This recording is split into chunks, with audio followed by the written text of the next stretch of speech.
ولأن عبده كانت فرحته ببنته كبيرة، فقرر إنه يحتفل ببنته ويعمل لها أسبوع، بس مش أي أسبوع، قرر يحجز قاعة ويطبع دعوات وكأنه فرح. المقربين منه وقتها نصحوه إنه يعمل الموضوع على الضيق وإنه كفاية يعمل الأسبوع قدام البيت. رفض، وده حسب كلام أحمد الصعيدي ابن عمه، والرفض كان لكذا سبب.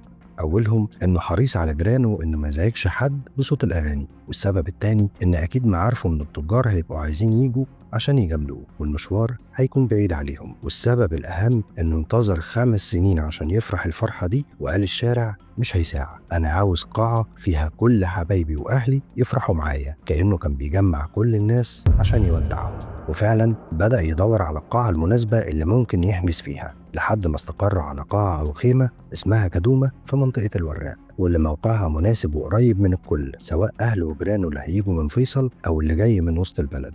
ويروح للقاعة عشان يدفع عربون اتفاق ويمضي عقد اللي كان شهادة وفاة، ويطبع الكروت ويوزعها على المدعوين اللي كل واحد فيهم هيجي ومعاه دافع للمجرم إنه ينفذ جريمته.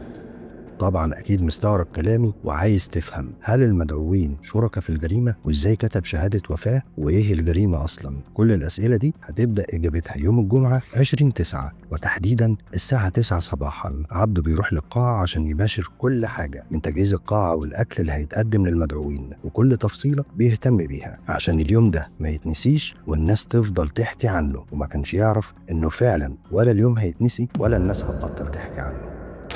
وبعد المغرب تبدأ المدعوين تيجي للقاعة، الأهل والجيران والصحاب والمعارف، وتبدأ الأغاني والاحتفال وفرحة كل اللي موجودين بعبده اللي ربنا عوض صبره خير. وطبعا لأن عبده شخصية محترمة وودودة، فكان دايما مجامل ومش بيسيب حد لا في فرح ولا في حزن. والنقطة عادة وموروث شعبي وواجب مقدس عند أغلب المصريين. فبدأ المدعوين واحد ورا التاني ينقط عبده نقطة جنة، واللي كان مسؤول عن النقطة دي أقرب شخص ليه أحمد الصعيدي ابن عمه.